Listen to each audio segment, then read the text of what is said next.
तो चलिए स्वागत है आपके अपने चैनल पाठशाला वाई के क्राफ्टर पे। तो आज का वीडियो में हम लोग देखेंगे कुछ इम्पॉर्टेंट ऑब्जेक्टिव जो बायोलॉजी सेक्शन से लिया गया है, और ये जो हम लोग पढ़ रहे हैं वो क्लास 10th बिहार बोर्ड के लिए है। तो चलिए शुरुआत करते हैं बिना देरी के हुए। थोड़ा सा हम लोग का समय लग गया था बीच में, और ये टेक्निकल कुछ प्रॉब्लम ही मान के चलिए कि था, जिसके कारण से हम लोग थोड़ा सा कुछ दिनों के लिए मतलब रुक गया था वीडियो अपलोड होना, और कारण बहुत से थे, लेकिन फिर भी कुछ समय आएगा तो आपको बताएंगे, सभी चीज़ के बारे में चर्चा करेंगे।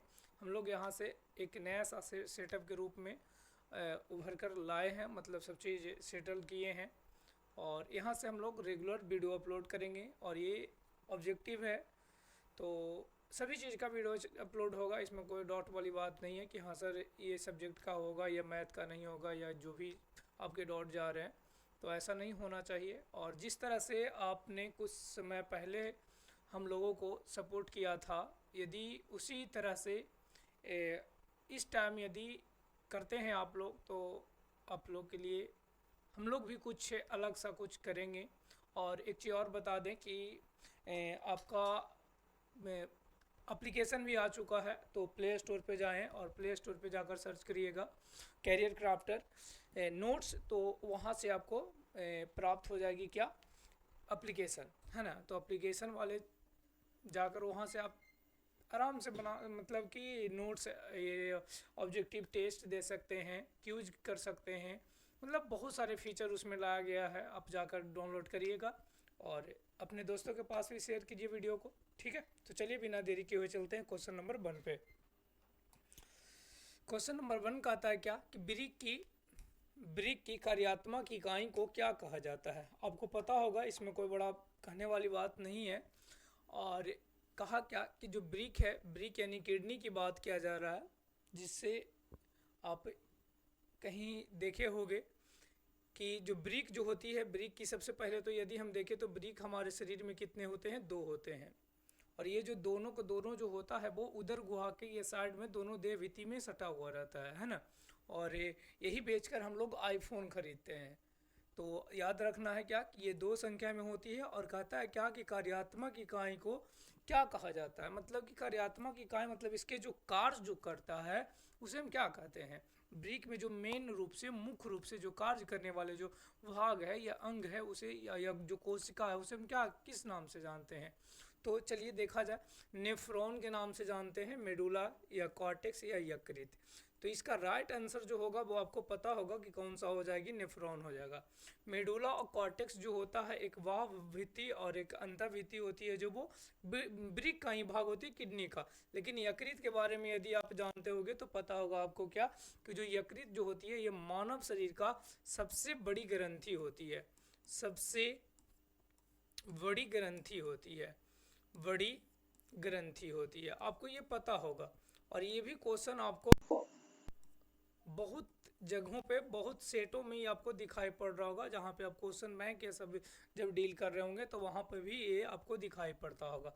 तो मानव शरीर का सबसे बड़ी ग्रंथि यदि आपसे पूछा जाए तो क्या बताना है आपको, तो यकृत बताना है। यकृत यानी कौन सा हो जाती है, इसका इंग्लिश में हम लोग क्या बोलते हैं, लीवर बोलते हैं। क्या बोलते हैं, लीवर बोलते हैं, ठीक है, लीवर हो जाता है। तो इसका राइट आंसर क्या हो जाएगा, नेफ्रॉन हो जाएगा। ये जो है वो आपको नेफ्रॉन का चित्र दिखाई पड़ रही है, ये वाला जो भाग होती है उसे बोमिन संपुट कहते हैं। और यहाँ से जो ये वाला जो ऐसे जो पूरा जो जाल जैसा जो संरचना दिखाई पड़ रही है, इस संरचना को हम लोग ग्लोमेरुलस के नाम से जानते हैं।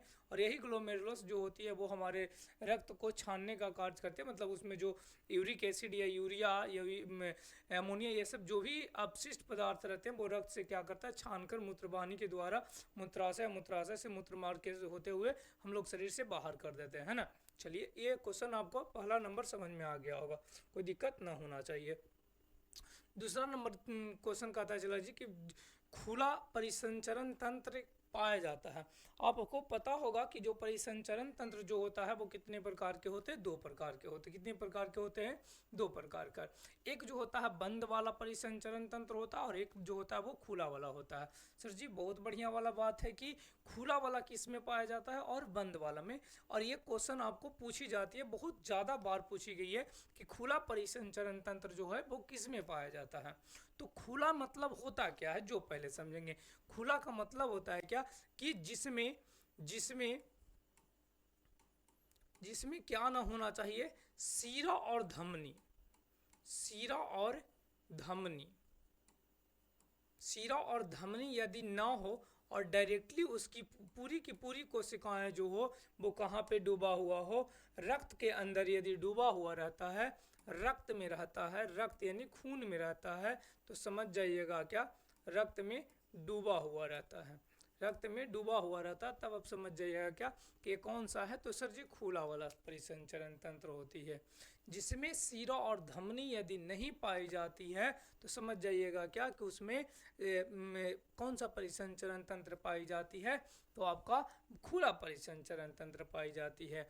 और यदि इसी में यदि हम तुमसे पूछे कि आप चिला जी बता दें हमें कि बंद वाला परिसंचरण तंत्र क्या होता है या किसे कहते हैं, तो क्या बताओगे तुम कि सर जी अभी आपने बताया क्या कि जब खुला रहेगा तब सीरा और धमनी नहीं पाया जाएगा, लेकिन जब बंद रहेगा तो क्या हो जाएगा, इसका उल्टा, इसमें सीरा और धमनी क्या हो जाएगी, धमनी पाई जाएगी। क्या होगा, सीरा और धमनी दोनों के दोनों क्या होगा, पाई जाएगी। ठीक है। और यही सीरा और धमनी जो होगा पूरे शरीर में क्या करती है, रक्त को फैला मतलब ले जाती है, पहुंचाने का कार्य करती है।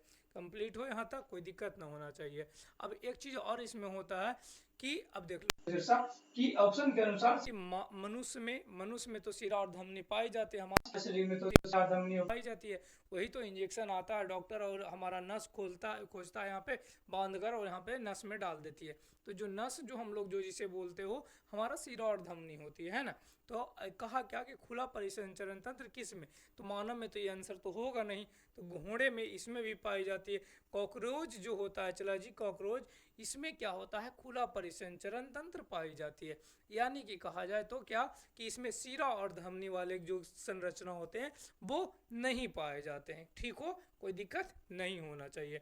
ये आपको कॉकरोच है ना, जिसके द्वारा कुछ बच्चे डरते भी है इसे पकड़ना, ऐसा कुछ काटने वाला चीज नहीं होता है कि इसे डरना चाहिए, है ना।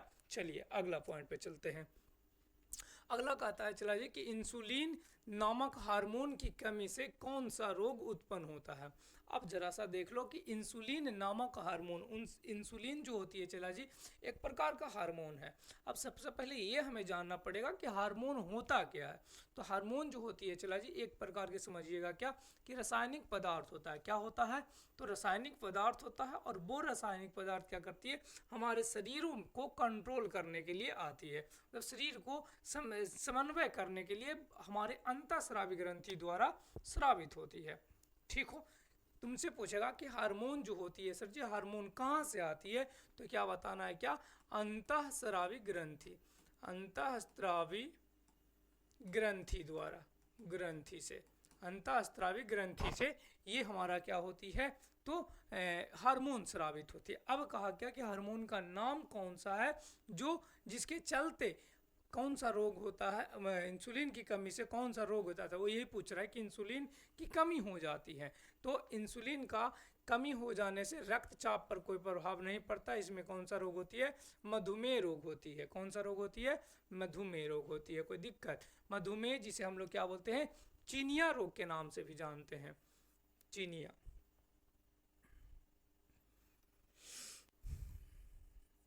चिनिया रोग कहते हैं, चिनिया रोग कहते हैं, या इसी को एक नाम और बोलते हैं जिसे एक मधुमेह कहा जाता है। ठीक है, चला जाए अगला पर चलते हैं। अगला नंबर पर क्वेश्चन कहता है क्या, जो देखा जाए अगला कहता है क्या कि एक स्वच्छ मनुष्य में प्रकुंचन एवं अनुशीथिलन दाब क्या होता है। प्रकुंचन क्या होता है, अनुशीथिलन क्या होता है, जिसके बारे में पहले समझते हैं। प्रकुंचन का मतलब होता है क्या कि संकुचन होना, संकुचन होना, संकुचन, संकुचन होना। अब अनुशिथिलन का मतलब होता है शिथिलन होना, शिथिलन, शिथिलन। अ- अनुशीतलन जिसे बोल रहे हो ना, वही है तुम्हारा क्या, शिथिलन, या उसी को क्या बोलते हैं, संकुचन के नाम से जानते हैं। अनुशिथिलन मतलब शिथिलन होता है, और प्रकुंचन मतलब क्या होती है, संकुचन होता है। संकुचन में क्या होता है कि हमारा जो हृदय जो होता है, हृदय जो हमारा एक तरह से मुट्ठी की तरह कार्य करता है, और इसमें जब एक बार फैलती है और एक बार पिचकती है, मतलब इसमें जो रक्त जो अंदर काम करती है, देखो ये खाली है, ऐसे ये जब ये फूलती है, जब पचकती है तो रक्त बाहर ये शिरा धमनियों के द्वारा क्या होती है, बाहर होती है, और जब ये फूलती है तो रक्त क्या होती है, पूरे शरीर से मतलब कि तुम्हारे हृदय में आती है, वहाँ से फिर से शुद्ध होने के लिए जाता है, कहाँ पड़ी, फेफड़ा पे जाता है, और फेफड़ा के पास जाता है, फेफड़ा क्या देता है, ऑक्सीजन देती है, और ऑक्सीजन देने के बाद वो जो रक्त होता है वो क्या हो जाता है, शुद्ध हो जाती है ना। इतना बात तो आप लोग जानते होंगे। तो ये संकुचन जो होती है, चला जी, संकुचन मतलब क्या हुआ, इस पर दबाव पड़ा, जो दबाव पड़ा ना, एक बार जो संकुचन होने के जो दबाव पड़ा, उसका जो मान होता है, चला जी, 120 होता है। कितना होता है, 120 होता है, ठीक है। और ये जो तुम्हारा शिथिलन जो होती है, शिथिलन जो होता है, शिथिलन, इसका जो मान होता है वो कितना होता है, तो सर जी 80 होता है। कितना होता है, 80 एम एच जी के बराबर होता है, और इसका जो होता है 120 एम एच जी के बराबर होता है।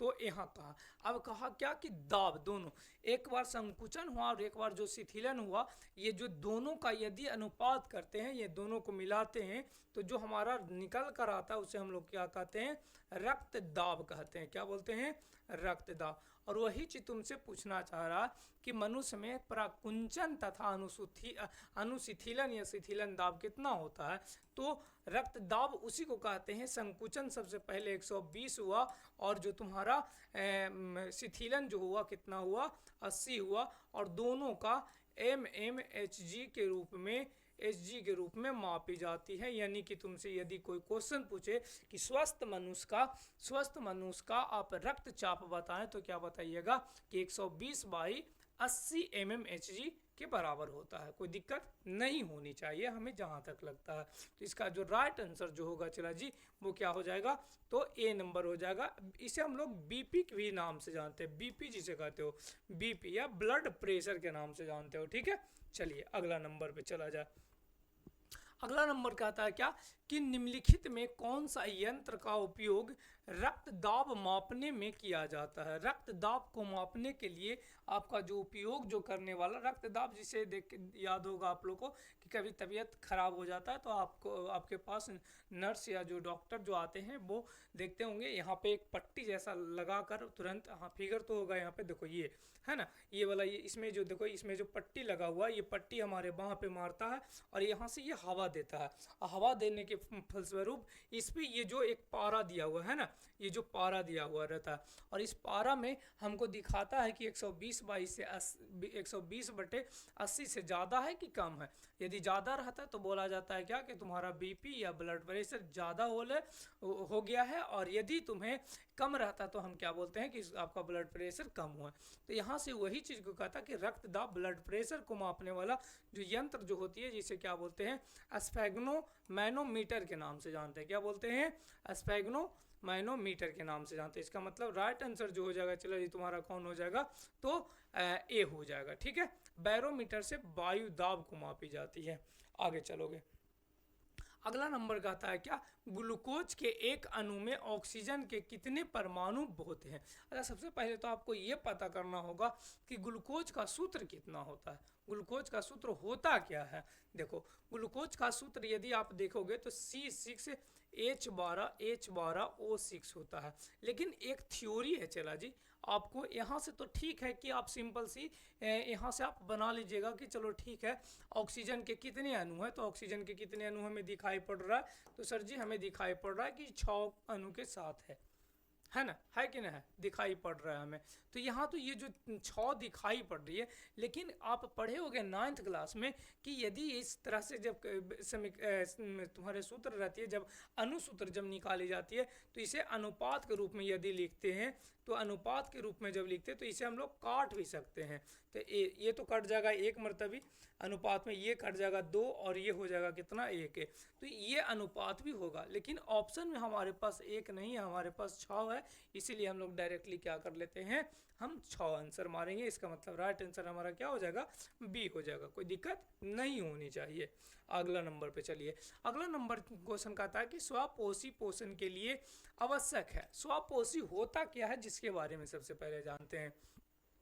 स्वपोषी का मतलब होता है क्या कि जो भोजन स्वयं बना पाता होगा, भोजन स्वयं बनाता हो और स्वयं खा लेता। मतलब कि सिंपल सी, हमें तो खाने के लिए हमें पेड़ पौधे पर निर्भर रहना पड़ता है। पेड़ पौधे पर निर्भर रहना पड़ता है किस तरह से सर जी, तो हमें पेड़ पौधे पर इसलिए निर्भर रहना पड़ता है क्योंकि हमें फल खाना हो तो पेड़ पौधे पर निर्भर कर, सेब खाना हो तो पेड़ पौधे पर निर्भर, चावल खाना हो तो हमें पेड़ पौधे पर निर्भर रहना पड़ता, रोटी खाना तो भी हमें पेड़ पौधे पर निर्भर कर रहना पड़ता। तो हम तो हैं जो परपोषी हैं, लेकिन पेड़ जो तुम्हारा स्वपोषी पोषण करने के लिए जो स्वपोषी जो होते हैं वो क्या होते हैं, वो खुद पे निर्भर रहता है, ऐसा ना। अच्छा, पौधा जो हरे पादप जो होते हैं, हरे पादप जो होते हैं, आपको पता होगा कि वो किसी दूसरे पर निर्भर नहीं रहा। हमसे वो भोजन नहीं मांगने आता कि हाँ चलो सुबह सुबह उठो और हमें भोजन ला कर दो, ऐसा कुछ होता है नहीं।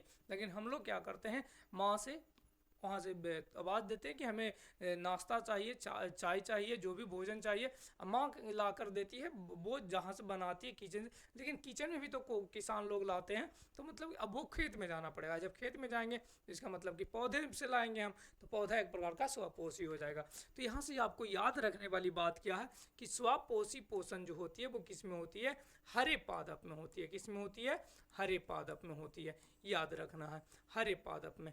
अब कहा क्या कि आवश्यक क्या है, हरे पादप को आवश्यक क्या है, तो आपको देखो यहाँ से आपको दिमाग में आ रहा होगा। सबसे पहले तो हमारा पहला नंबर में कार्बन डाइऑक्साइड है। क्या है, कार्बन डाइऑक्साइड है, कार्बन डाइऑक्साइड। ये कार्बन डाइऑक्साइड जो होती है, आपको याद होगा बचपन से ही पढ़ते आ रहे होंगे आप कि हमारे में जो पौधा जो होता है वो क्या करता है, कार्बन डाइऑक्साइड को ग्रहण करता है, जबकि हम लोग कार्बन डाइऑक्साइड को क्या करते हैं, त्याग करते हैं। इसके बारे में आपको पहले से पता होगा, है ना, पहले से पता है। चलिए ठीक है, तो पहला नंबर में हमें पता चला क्या कि कार्बन डाइऑक्साइड की जरूरत पड़ा। दूसरा नंबर में यदि देखें तो यहाँ सूर्य की प्रकाश की भी उपस्थिति होनी चाहिए। देखो यहाँ से सूर्य की प्रकाश आ रही है, तो इसको दूसरा नंबर में डाल देते कि दूसरा नंबर चाहिए। तीसरा नंबर में क्या चाहिए, तो इसे चाहिए क्या कि वाटर चाहिए, पानी, जल चाहिए, जल। तो ये कहाँ से ले लेता है, ये तो मिट्टी से ले लेता है। ये जो मिट्टी नीचे दिखाई पड़ रहा है, यहाँ से ये जल ले लेगा। अब बात रहा क्या कि एक चीज़ और होती है जिसका नाम होती है क्या, एक चीज़ और होती है जिसका नाम होती है क्लोरोफिल। और ये जो पत्तियों का जो रंग जो हरा जो होती है, एक प्रकार के वर्णक होते हैं, और वो जो वर्णक जो होता है उस वर्णक का नाम होती है क्या, क्लोरोफिल होता है। आपको पता होगा क्लोरोफिल बोले या पर्णहरित बोले या उसी को क्या बोलते हैं, क्लोरोप्लास्ट के नाम से जानते हैं, ठीक है, या हरित लवक के नाम से भी जानते हैं उसे, ठीक है। तो ये हमारा 4 चीज़ों की आवश्यकता होती है कहाँ पे, स्वपोषी पोषण के लिए। तो पर्णहरित भी हो जाएगा, राइट आंसर, ठीक है। सूर्य की प्रकाश भी है और कार्बन डाइऑक्साइड, और इसमें इसको आप एक और इसमें जल जोड़ सकते हैं जिसका नाम है क्या, जल, जल या खनिज लवण बोल सकते हो, ठीक है। चलिए अगला नंबर पे चलते हैं। तो इसका राइट आंसर क्या हो जाएगा चला जी, तो डी हो जाएगा। क्या हो जाएगा, डी हो जाएगा। अगला नंबर क्वेश्चन देखा जाए। अगला नंबर क्वेश्चन क्या कहता है कि मैग्नीशियम पाया जाता है। आपको पता होगा ये सब क्वेश्चन एकदम इजी है, लेकिन फिर भी क्वेश्चन ये पूछा जाता है, एकदम इजी है, लेकिन फिर भी क्वेश्चन ये पूछती है आपसे, है ना। तो आप देखिए, आराम से पढ़िए, नहीं पता है तो आपको दीजिए वहाँ पे। हाँ, तो कहा क्या कि मैग्नीशियम कहाँ पाई जाती है, क्लोरोफिल में, आरबीसी में, बर्नी लवक में, या बर्नी लवक या स्वेद कण में। लेकिन यहाँ से हमें 2 चीज़ों के बारे में पता चलेगा। लवक आप पढ़े होंगे 9th में, तो याद होगा क्या कि लवक जो होते हैं वो 3 प्रकार के, एक का नाम होती है वर्णी लवक, दूसरा का नाम होती है अवर्णी लवक, और तीसरा का नाम होता है क्या, हरित लवक। तो यहाँ देखो बर्नी लवक तो ऑप्शन में है, तो बर्नी लवक तो हमें इसे लेना देना, रंगीन की बात है, रंगीन।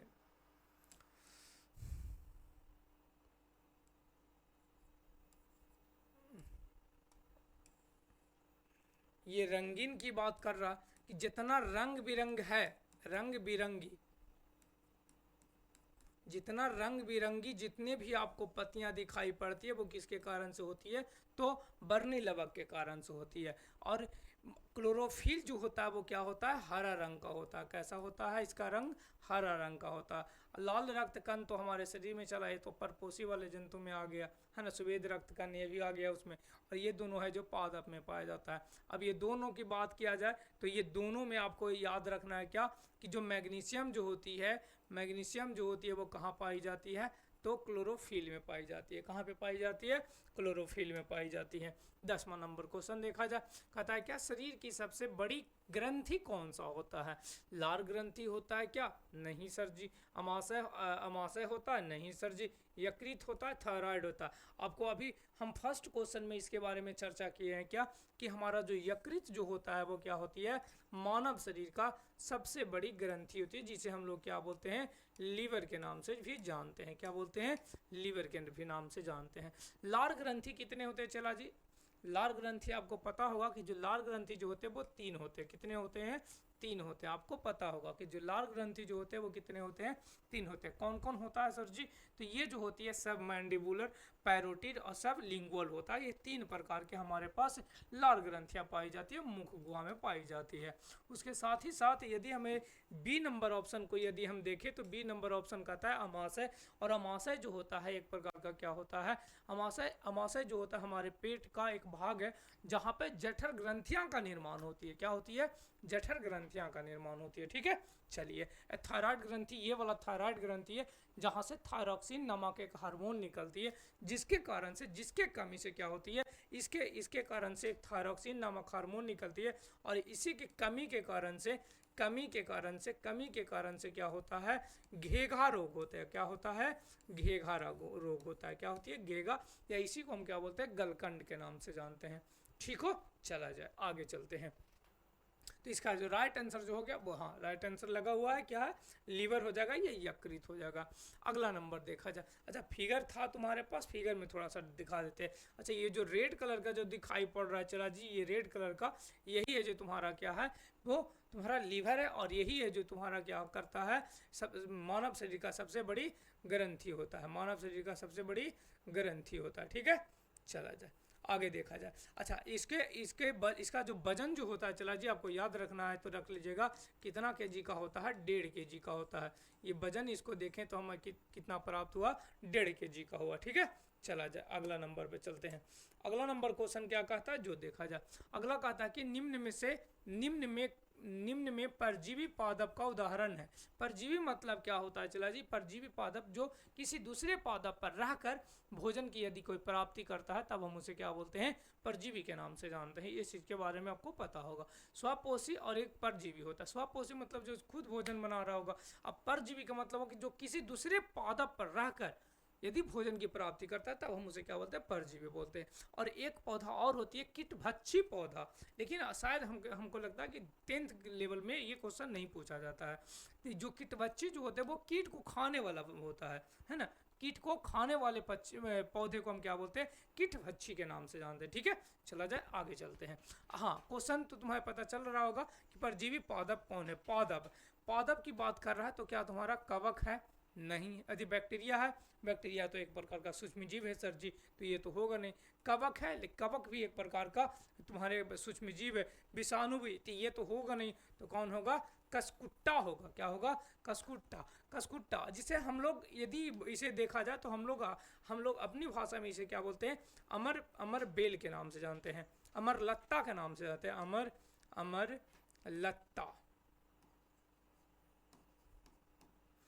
लत्ता के नाम से जानते हैं ना, ये अमर लत्ता है। अनेक पौधों पर आपको दिखाई पड़ता होगा, बहुत सारे पौधे पर पीला कलर के रहता है ये, और उस पर रहकर अपना भोजन की प्राप्ति, इसका जड़ तना पत्ती ऐसा कुछ दिखाई नहीं पड़ता, लेकिन फिर भी ये भोजन की प्राप्ति कर लेता है। क्यों कर लेती है, क्योंकि ये परजीवी है, किसी दूसरे पर रहकर भोजन की प्राप्ति कर लेता है। ठीक है, चला जाए, अगला देखिए।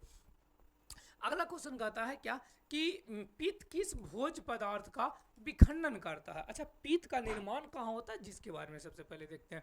आपको हमें लगता है कि जिस तरह से डिटेल दे रहे हैं आपको, यदि सही ढंग से यदि तैयारी करते हैं तो आराम से एक भी क्वेश्चन छूटने नहीं जाएगा। आशा हमारा यही है। जहाँ तक लगता है कि क्वेश्चन और अब ज़्यादा अपडेट करते चलें बेहतर रहता है। और देखिए तो कहा क्या कि पित्त किस भोज्य पदार्थ को, चलिए इस क्वेश्चन को पहले हम होल्ड पर रखते हैं, लेकिन इसके बारे में पहले डिटेल देखते हैं। पित्त का जो निर्माण होता है, चला जी, पित्त का निर्माण वो कहाँ होती है, यकृत, जो हमारे शरीर का सबसे बड़ा ग्रंथि होती है। कहाँ पे निर्माण की बात कर रहा है, कहाँ पे ये निर्माण की बात किया कि जो निर्माण हो रही थी, निर्माण जो हो रहा था वो कहाँ पे, यकृत पे हो रहा था निर्माण। लेकिन अच्छा लिख देते हैं यहाँ पे कि निर्माण हो रहा था ना, चलो ये निर्माण कर रहा था, निर्माण कर रहा था। अब एक चीज और देखिए, अब एक चीज और देखिए, यहाँ पे कहा क्या कि पित्त का निर्माण तो यकृत कर रहा था, लेकिन ये जो पित्त का जो जमा जो हो रही है वो कहाँ पे होती है, पित्ताशय में, पित्ताशय में, पित्ताशय में। याद रखिएगा कहाँ पे जमा होती है, पित्ताशय में। जमा होने के लिए, जमा होने के लिए कहाँ जाना पड़ती है, तो पित्ताशय में जाना पड़ जाता है, ठीक है, याद रखना है। अब कहता है क्या, जो देखिएगा पित्त का मुख्य रूप से यदि देखा जाए तो एनसीईआरटी दो कार्य को वर्णन करता है, दो कार्यों को। दो कार्य में एक तो क्या करता है कि जो तुम्हारा जो पित्त है वो क्या करता है, अम्लीय भोजन को क्षारीय बनाने का कार्य करता है, पहला कार्य। दूसरा कार्य इसका क्या है कि ये वसा को पाइसीकरण करता है। पाइसीकरण मतलब क्या होता है सर जी, वसा को तोड़ देना ही, विखंडन कर देना ही क्या कहला जाती है, पाइसीकरण के नाम से जान जाते हैं। तो यहाँ पे हमें ये प्राप्त हुआ क्या कि इसका जो आंसर जो है, विखंडन करने का जो कार्य किया वो कौन, किसको किया, तो ये वसा को करता है। किसको करता है, वसा को। इसका मतलब राइट आंसर जो हमारा हो गया वो कौन हो गया, बी हो गया। और ऑप्शन है उसके बारे में कुछ मात्रा में देख लें। प्रोटीन यदि, अच्छा वसा प्राप्त कहाँ से होती है, जिसके बारे में थोड़ा सा, वसा हमें तैलीय पदार्थ से होता है, तैलीय, तैलीय पदार्थ जितना खाओगे, तैलीय पदार्थ जितना खाओगे, तेलीय पदार्थ या तैलीय जिसे बोलते हो, मतलब तल तल कर जितना खा रहे हो आप, तेल में जितना घी, मक्खन, ये सब जो है उसमें क्या प्राप्त होती है, तो तेल, मतलब कि तुम्हारा वसा प्राप्त होती है। प्रोटीन की बात करें तो प्रोटीन जो होती है वो हमारे हमारे शरीर का क्या करता है, मजबूत करता है, हमारी हड्डियों को मजबूत करता है, मजबूत करता है, मजबूत करता है। किसको मजबूत करता है, तो हड्डियों को मजबूत करती है। और ये इसे यदि हमें भोजन करना हो तो कहाँ से मिलेगा, हमें भोजन क्या करेंगे, तो हमें दूध खाना पड़ेगा, दूध खाना पड़ेगा, अंडे खाना पड़ेगा। ये सब यदि खाते हैं, क्या कहते हो, फूला हुआ मूंग खाएंगे, फूला हुआ चना खाएंगे, तो ये सब चीज़ों को यदि हम खाते हैं तो हमें क्या होता है, बीज, ये सब जो किसी भी चीज़ का यदि बीज आप खाते हो तो समझ जाइएगा क्या कि हमें वहाँ से प्रोटीन प्राप्त हो जाती है, ठीक है। चला आगे देखा, आगे जो है अगला जो है क्या कहता है, कार्बोहाइड्रेट। कार्बोहाइड्रेट को खाने के लिए, प्राप्त करने के लिए हमें रोटी चावल आप खाइएगा। रोटी और चावल जो खा रहे हैं आप, रोटी और चावल, चावल ये सब जो खाते हैं वो कहाँ से क्या मिलता है, इस सभी चीज़ों से, तो कार्बोहाइड्रेट मिलता है। अब विटामिन के लिए तो सभी अलग अलग होते हैं, जैसे विटामिन ए खाना है तो आपको गाजर की ज़रूरत पड़ेगा, विटामिन बी खाना है तो आपको साग सब्जियों की ज़रूरत पड़ेगा, सी खाना है तो आंवला की ज़रूरत पड़ेगा। ये सब चीज़ों के बारे में आपको पहले पता होगा, ठीक है। चलिए तो इसका राइट आंसर क्या हो जाएगा, चला जी, बी हो जाएगा सर जी, ठीक है। अगला नंबर पे चला जाए। अगला नंबर क्वेश्चन का था कि ट्रिप्सिन एंजाइम का कार्य क्या होता है। ट्रिप्सिन, आप याद रखिएगा, ज़्यादा कुछ याद करने वाली बात नहीं है। आपको हम 3 हार्मोन बताते हैं, 3 एंजाइम बताते हैं, जिसका नाम होती है, एक का नाम होती है क्या, लाइपेज, एक का नाम होती है लाइपेज। कीड़ा बहुत ज़्यादा आ गया है, बहुत डिस्टर्ब कर रहा है सब। एक का नाम क्या होती है, लाइपेज, दूसरा का नाम होती है क्या, इमाइलेज,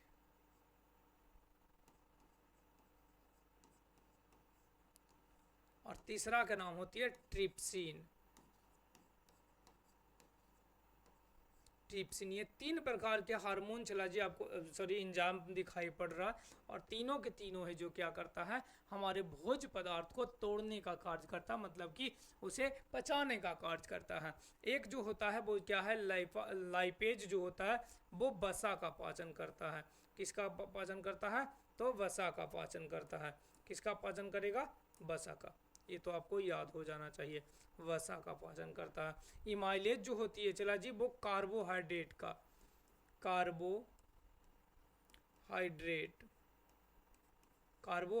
का पाचन करता है। और ट्रिप्सिन जो होती है वो किसका करता है, प्रोटीन का। नहीं याद रहेगा तो आप याद रखिएगा LAT। ये जो स्रावित होती है LAT जो होती है, एल जो होती है वो लाइपेज जो वसा का पाचन करता है, ए जो कार्बोहाइड्रेट का पाचन करता है, और टी ट्रिप्सिन जो प्रोटीन का पाचन करता है। जो लाइपेज जो होती है, जो सॉरी ये जो तीनों के तीनों जो तुम्हारा जो इंजाइम है वो कहाँ से स्रावित होती है, ये आता कहाँ से है, तो सर जी ये अग्नाशय से स्रावित होती है। कहाँ से, तो ये तीनों के तीनों जो आता है वो कहाँ से आता है, अग्नाशय से आती है।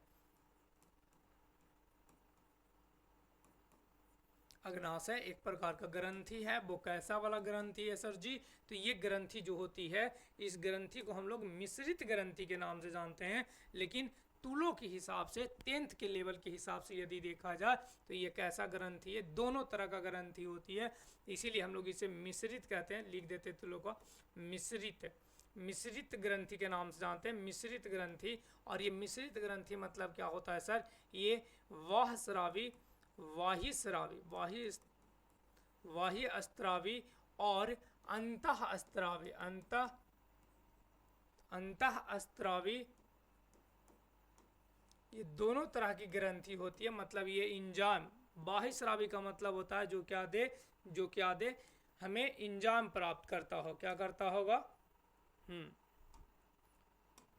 बाह्य स्रावी जो होती है वो क्या होता है,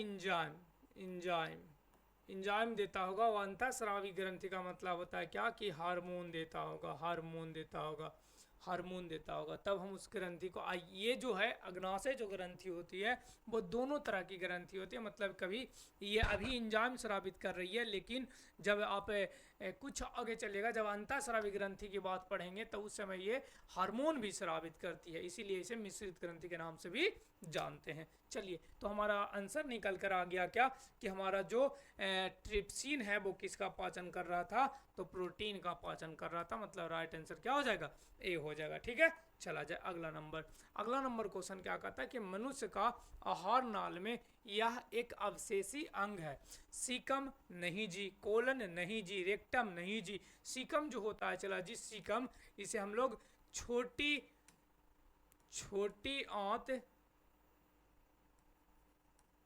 आंत और बड़ी आंत, छोटी आंत और बड़ी आंत जिस जगह पर मिलता है उसे हम लोग क्या बोलते हैं, सीकम के नाम से जानते हैं। क्या बोलते हैं, सीकम के नाम से जानते हैं। ठीक है, सीकम के नाम से। कोलन और जो रेक्टम जो होती है, ये दोनों का दोनों जो होता है बड़ी आंत का भाग होता है। क्या होती है, बड़ी आंत का भाग। तो तुम्हारा बचा रहा आंसर क्या, जिसका नाम क्या है, अपेंडिक्स। अपेंडिक्स जो होता है वो क्या होता है, आपको पता होगा, यहाँ पे एक छोटा सा अवशेषी अंग होता है। मतलब अवशेषी अंग क्यों कहा गया सर जी, अवशेषी अंग कहने का कारण एक है कि हम लोग जब हमारे जो पूर्वज जो थे हम लोगों का जो वो आदिवासी के रूप में मतलब आदिवासी के रूप में रहते थे, और जब आदिवासी के रूप में रहते थे उस समय कच्चा मांस उपयोग कर लेते थे।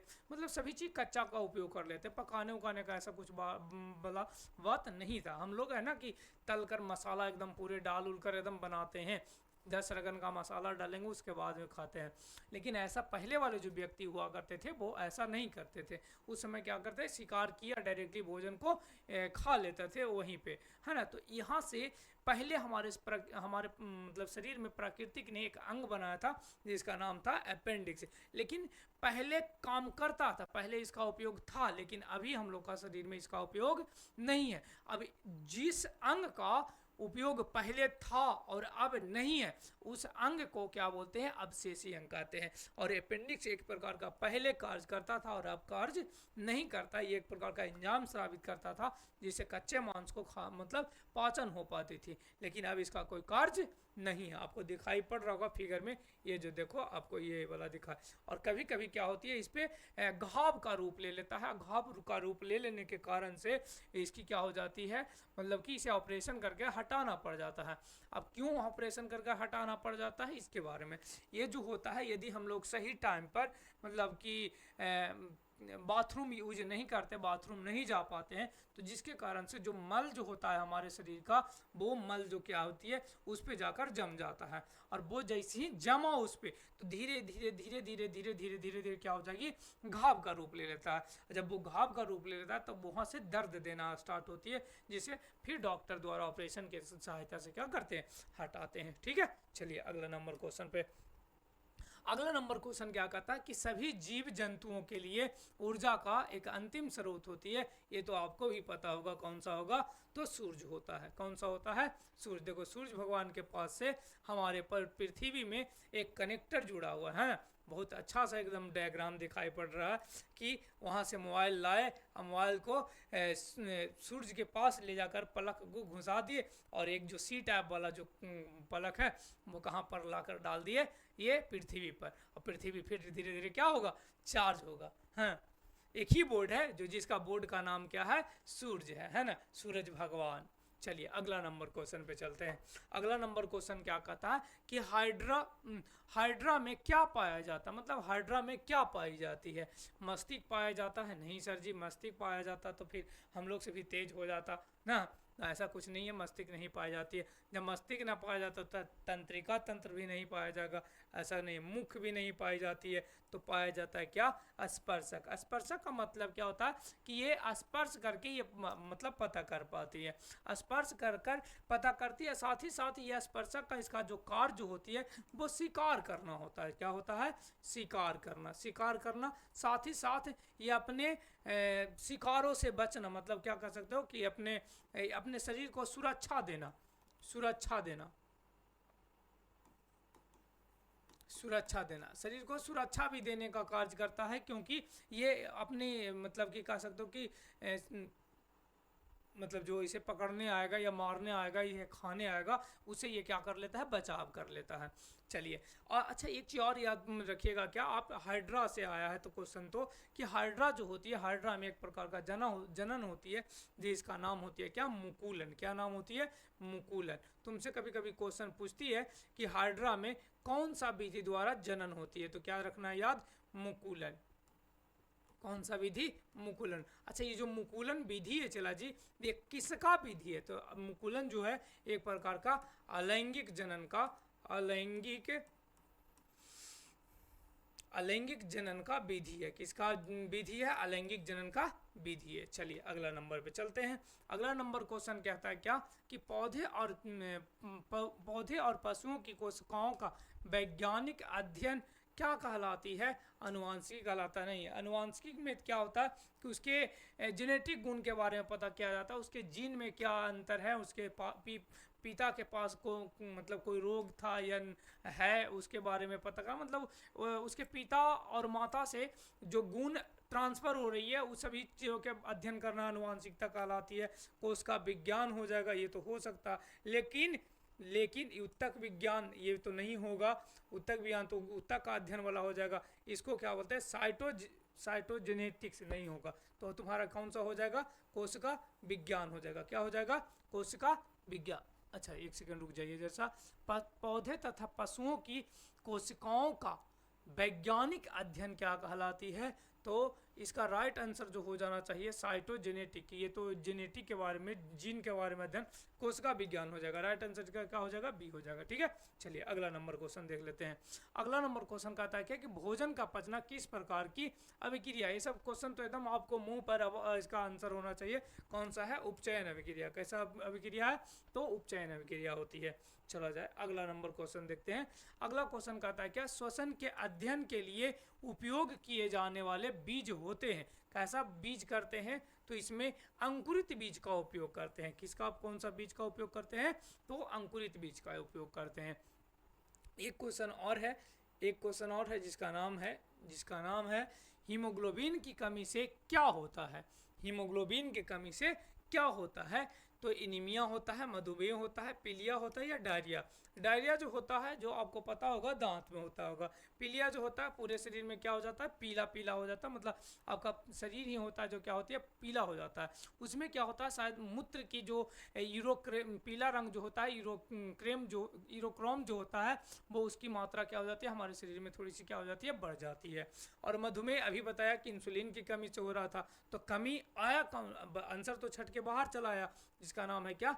एनीमिया। एनीमिया का हम लोग कभी कभी सुखड़ा के बीमारी कहते हैं।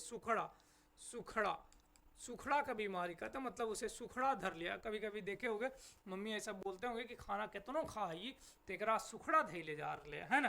तो ये जो सुखड़ा धैले वाला जो बीमारी है, आपके शरीर में क्या, किसकी कमी हो जाती है? तो सर जी, हमारे शरीर में मतलब हीमोग्लोबिन की कमी हो जाती है, मतलब रक्त की कमी हो जाती है। अच्छा, हीमोग्लोबिन ना लिख के थोड़ा सा क्वेश्चन सेटिंग करने वाला जो सेटर जो होता है, वो क्या करता है? थोड़ा सा यहाँ पर रक्त दे देता है कि आप रक्त, यदि किसी व्यक्ति में रक्त की कमी हो जाए तो कौन सा रोग होगा?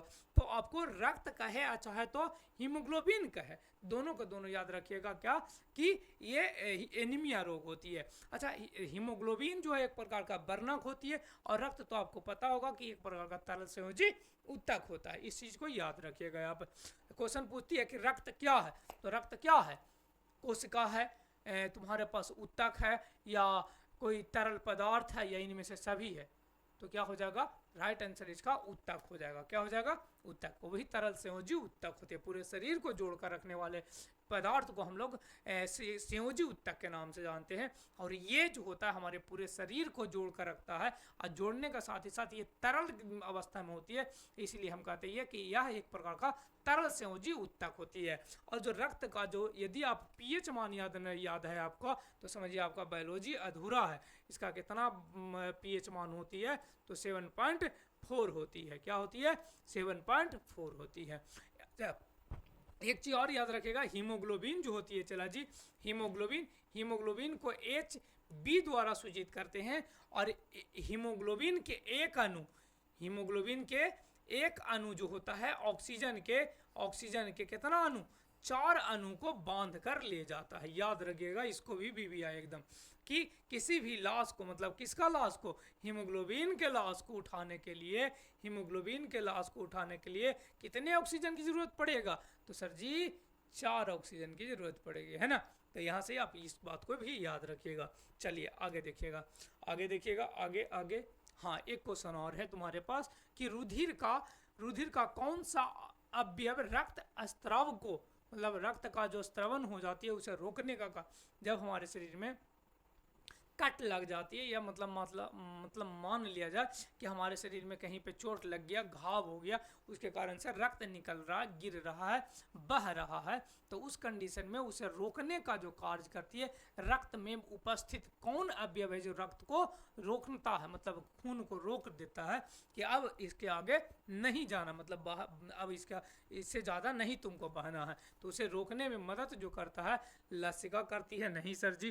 प्लाज्मा करती है? नहीं सर जी। तुम्हारा कौन करती है? प्लेटलेट्स करता? नहीं।